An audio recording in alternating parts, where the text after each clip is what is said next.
What's happening, my friends? Welcome back. Welcome back. On this segment, I'd like to talk about the Kamaru Usman versus Khamzat Chimaev fight. What are my thoughts on the match? Who I thought actually won?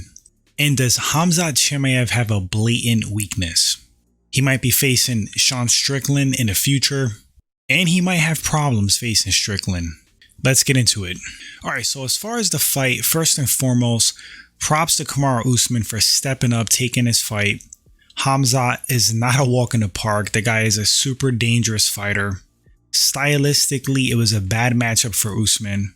When I thought about Khamzat Chimaev and how he matched up with Usman, I saw a guy who is faster, more explosive, equal if not better wrestling, bigger, and I thought he was going to have better striking. So Usman had a big pair on him to take this fight, step up, and I gotta say, he did a lot better than I thought he would. Now, if we're talking about an in-shape, full fight camp Kamaru Usman at 170 versus Khamzat Chimaev, after what I saw in this fight, I think a Usman with all pistons firing beats Khamzat.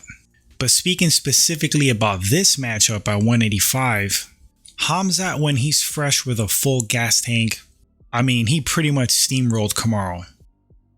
That first round wasn't competitive. He completely neutralized and controlled Kamaru Usman, dominated the grappling, threatened with multiple submission attempts, was landing ground and pound, Usman in total survival defense mode for practically the whole round. And this is a perfect segue into, I think, a blatant weakness in Khamzat's game. And you know what that is? It's him not pacing himself. The guy is like all gas, no brakes, tries to get people out of there early, which is a strategy that has worked for him for most of his career, it seems. But when you start reaching the top levels of fighting, when you face the elites, you have to be the total package. You have to have the physicality, the skills, be in shape, and have fight IQ. And I think his fight IQ is coming along, but I'm noticing a pattern with Khamzat where he goes in there, he tries to take guys out early, and he blows his wad a bit. There was a big difference in his output in the second round. You can clearly see that he was, I wouldn't say gassed, but he didn't have the same gas tank as in the first round. Grappling and wrestling completely saps your energy. In my opinion, from my experience, more so than striking. So you got a wrestling, grappling based guy who's going balls to the wall first round. Yeah, he depleted himself a bit.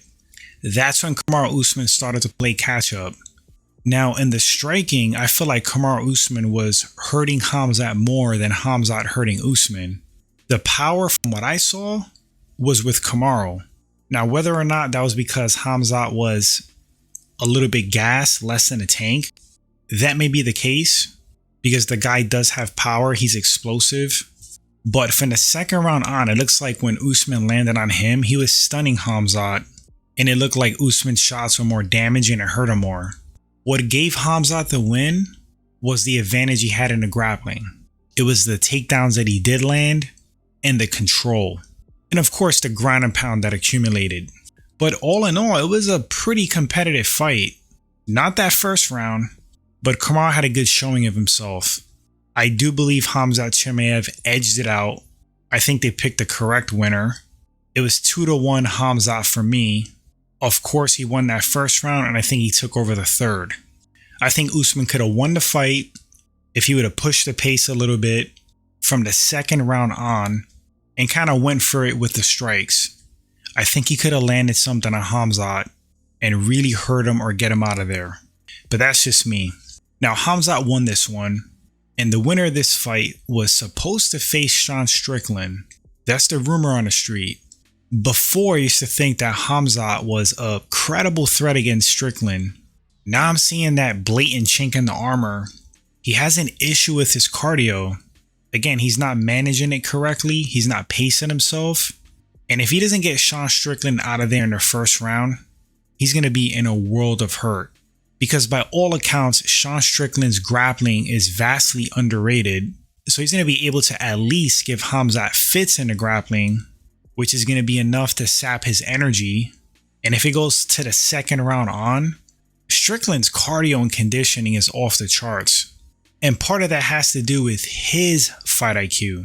He has superb defense, no wasted movements, very, very efficient fighter. As it stands right now, man, I think I'm leaning with Sean Strickland. I think he takes that fight. Now, if Khamzat fixes this hole in his game, if he paces himself a little bit, if he has better fight IQ, I think he'll be even more of a force. The guy's an animal. But yeah, guys, those are my thoughts on this matchup. My thoughts on what I saw in the fight. Quick thoughts on how I think the Strickland versus Khamzat fight would go. But drop your thoughts in the comment section.